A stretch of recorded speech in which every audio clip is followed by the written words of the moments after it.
Welcome back to Book Break. In this video, I'm going to talk about some authors who might not be who you thought they were. For example, I am holding here Romeo and Juliet, written by one of the most famous playwrights of all time, William Shakespeare. Or was it? There are actually so many theories and mysteries surrounding Shakespeare's identity and whether or not he wrote these plays. Some people think he was just one co-writer. Some people think some of the famous plays were written by Shakespeare, but some were falsely attributed to him. Some people think Christopher Marlowe, for example, wrote at least some of the plays. Some people think that William Shakespeare didn't even exist at all. I don't have the answer for you on that one, I'm afraid. Shakespeare's identity continues to be an unsolved mystery. Just like a present-day example, the identity of the author Elena Ferrante, the author of the Neapolitan Quartet, the book starting with My Brilliant Friend. It has been known for a while that Elena Ferrante is a pseudonym, but nobody knows who the real author behind these books are. Some people have come up with theories. A few years ago, there was an article that seemed to have discovered the real identity of Elena Ferrante. It has not been confirmed, and a lot of people were saying we shouldn't be trying. Whoever the author of those books really is, there may be a reason that they didn't want to be publicly known. Another unsolved mystery, which his Twitter fans would be very interested to know, is who is the real Brian Bilston? Brian Bilston is Twitter's poet laureate. He writes these really funny, often really relevant poems. And I've got his book here, Days Like These, which is a poem for every day of the year. And they're just brilliant. But who is Brian Bilston? That's not his real name. You've never seen his face.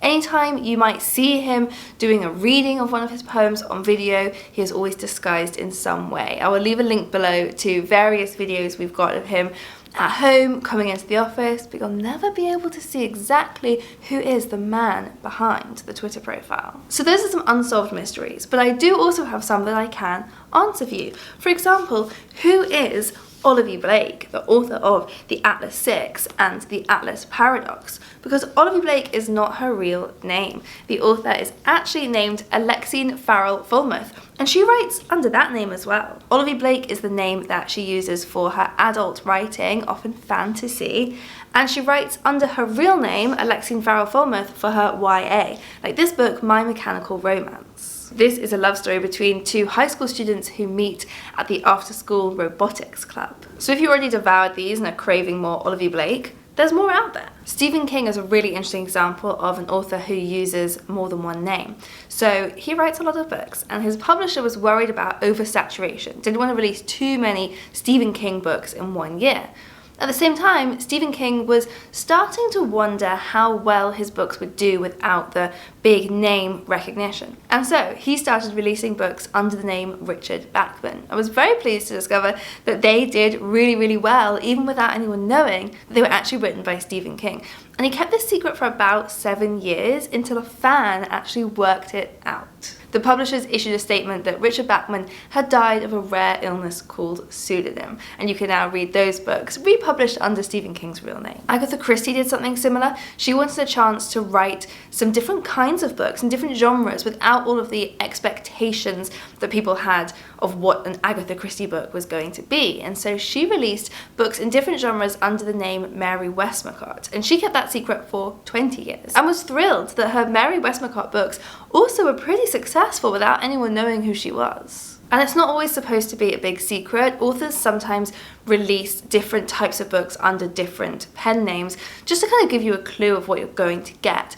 So, for example, Ian Banks released all of his general fiction under his name Ian Banks, but for his sci-fi, he used the name Ian M. Banks. He put his middle initial in there. It's a subtle difference, but it just gives you a clue of what you're going to get. Then you get authors who use pseudonyms because they're actually two people writing together. For example, Ellery Lloyd, the author of thrillers like The Club, People Like Her, is actually a husband and wife writing team. And they make a great team as Ellery Lloyd. I have absolutely loved both of the thrillers I've read from them so far. So many twists and turns. Such page turners. If you read any romance books by Christina Lauren, did you know that that's actually two people, best friends, called Christina and Lauren? And the crime writer Nikki French is actually another husband and wife writing duo, Nikki Gerard and her husband Sean French. research. Other authors who use pseudonyms include Jamaica Kincaid. Her real name is Elaine Richardson, but Jamaica Kincaid is such a good pen name. You probably guessed that Lemony Snicket isn't really called Lemony Snicket. He's in fact a man called Daniel Handler, and he's published some books under that name as well. And when you look to the classics, you'll find a lot of pseudonyms,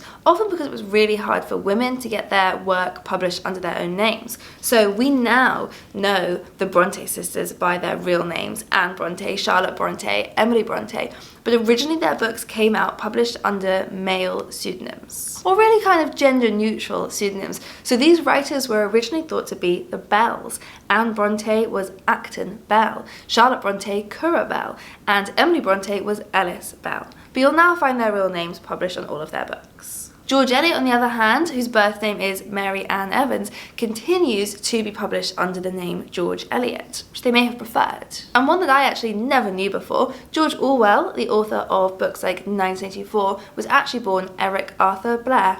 Who knew? For more bits of trivia like that you didn't know, I will link here to a video I made before on books that you never knew George Orwell wrote. So do click through and have a browse of that one, and let me know your Shakespeare theories in the comments below. And I'll see you next time.